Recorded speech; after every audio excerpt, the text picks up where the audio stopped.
Hi guys, welcome back to the channel. So I've got a couple of things coming up. I've got this cable here I got from Temu. It is supposed to convert two handhelds into a repeater, though that's strictly not the way you're supposed to do that. But if the frequencies are separated enough, then it should work. I've also got behind me this rather rugged looking Baofeng, and it has a very familiar connector on the side, although it's not quite identical. It's very similar to the Motorola GP340Ex. The accessories kind of work with it, but they don't, if you get what I mean. It's not quite the right size. My hair's blown around a bit, so I've been out this morning, so I've had to go down to Northallerton to pick up a load of stuff off a friend that she wants selling at a car boot sale. And I've got to unload that from my car before I go back out to work. I didn't work yesterday much, but there's reasons for that, and there's been a couple of days where I've not worked at all because I've not been well, but you know, I'm feeling much better now. So also in that package was some Baofeng BF888s, a pack of 2, and there was a speaker microphone as well. They're all the same. Once you've seen one, you've seen them all. They're all pretty much similar inside. Couldn't find the speaker mic that I've got floating around anyway for this type of radio, so I just bought another one. They're not expensive. But the part with the Baofeng BF888s is these chargers. Now, look at that. That's a USB plug, and that's the charger. So that charger is safe so long as you use a locally sourced USB plug, which isn't a problem.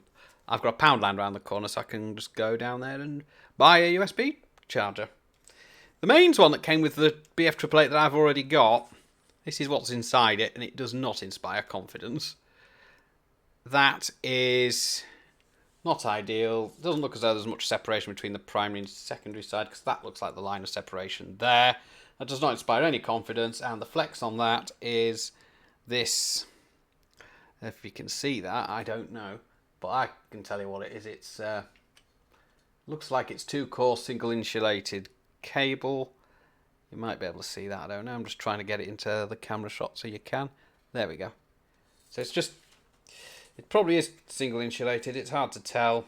It's not rated for UK mains voltages. In fact, I don't think it's rated for mains voltage at all. It does have a UK mains plug on the other end. But how they've managed to work out what's neutral and what's live in that plug, I don't know. So this won't be getting used anymore now. I've actually got a safer charger. So that's going there out of the way on the floor.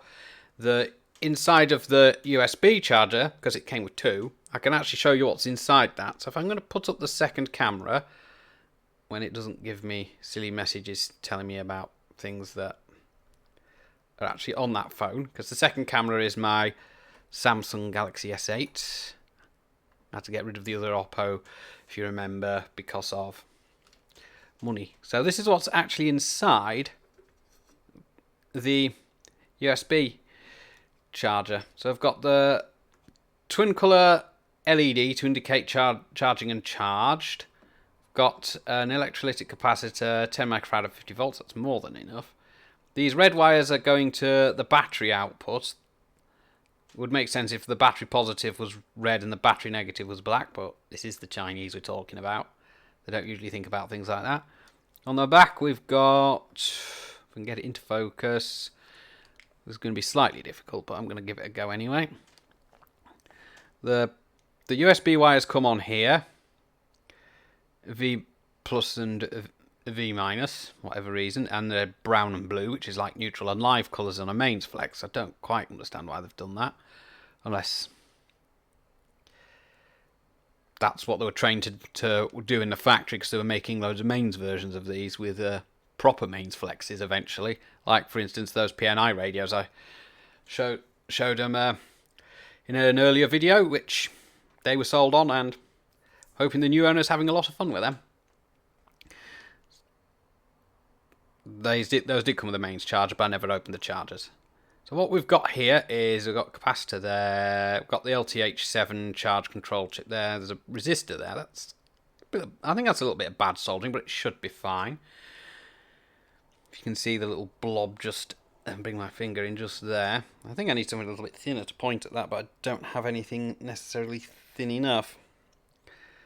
So I've got, there's a little hole in the middle of the board there. I think that's the mounting screw for the board goes through that, or the case screw, because this case was actually screwed together and I managed to break the pillar the screw was attached to, because I didn't know that when I was sputtering it apart.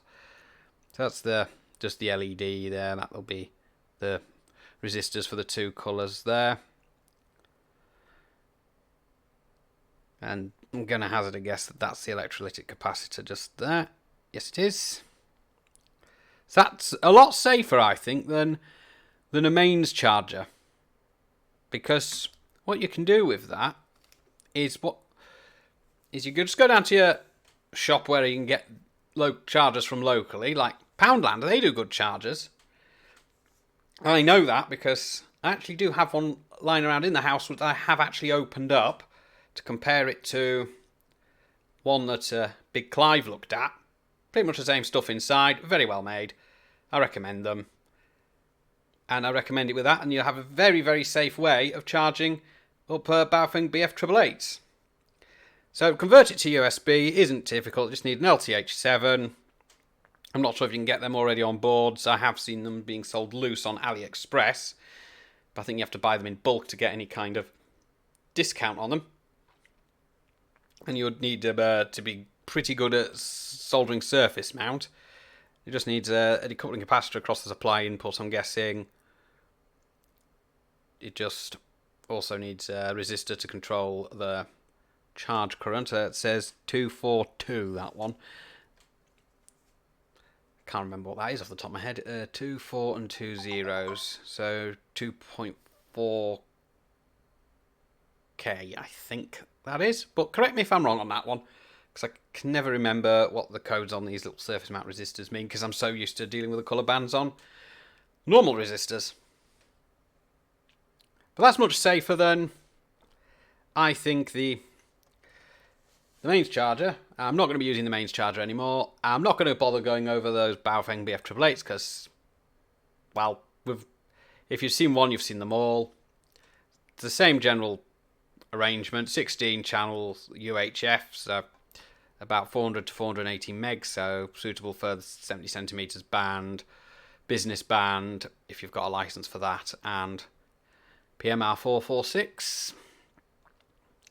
I mean, the PMR446 ones by PNI, to get my words out there, they've been made so that they're actually type approved. These ones wouldn't be, even if they do have markings on the back. I'm just going to pop one of them open. Even if they do have like FCC and CE markings on. Well, this one doesn't actually have CE markings on it at all. It just says FCC on it. Different sticker on the back to this, and I think the battery's slightly different to the one that I've got as well, although it's the same battery otherwise.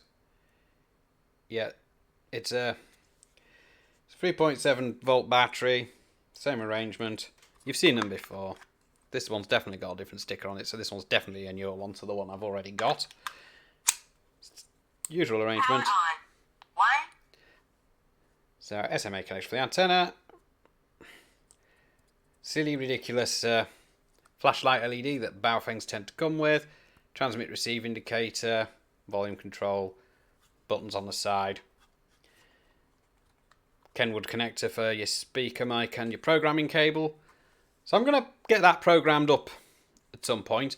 I'm thinking of maybe making an all-star node as well. So that would be a good thing to do, because I've not ever made one of those, and that would be quite useful because I believe HubNet's on All-Star, and then it would save me using my DMR radio or my System Fusion radio. So if I wanted to use them on something else on those digital platforms, I could do that and just still monitor HubNet, which would be quite nice.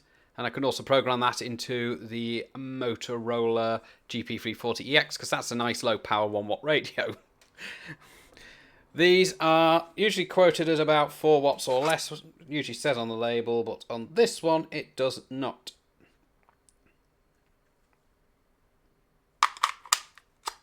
On the one that I do have, it does say it's usually a couple of watts. So that's the USB charger. Just bring my finger back in there. And I don't need 2 of them, but 2 of them's good to have. So it doesn't look too difficult to make the conversion. Just needs a charging regulator and associated circuitry.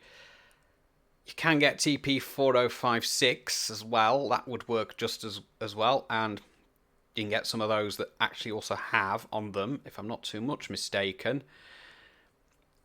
It's the other one that I'm just trying to think of the name of. DW01, that's the one. Because that has like the charge protection circuitry in it as well. Because I don't know how well protected the batteries are in these. I've never opened one, and I don't intend to. Because that might not end well.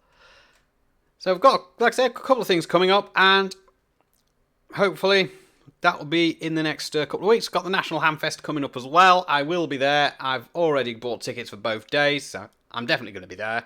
I'm not going to waste 12 quid, am I? Nope. And if you do see me at the National Hamfest, do say hi. We'll be recording, and I might live stream as well. I don't know yet, but we'll see what happens on the day. Just depends on if I get distracted or anything. So I've got to go out to work. I've got to empty the card of all the stuff that's in it right now, and also I'm going to get this one up onto YouTube. This one's going straight out to you guys. This one isn't going to be early access. So we'll catch you in the next one, and I'll see if I can get any more of those videos done very soon. Like I say, we've got this Unitone, apparently. Not any tone. So it's that's basically just 2 Kenwood connectors and a little box in the middle, which we will explore on video another time. And then there's that Baofeng radio behind me that I've been preliminarily exploring. There is a speaker mic around somewhere as well, but I'm not sure whether I'll do a video on that.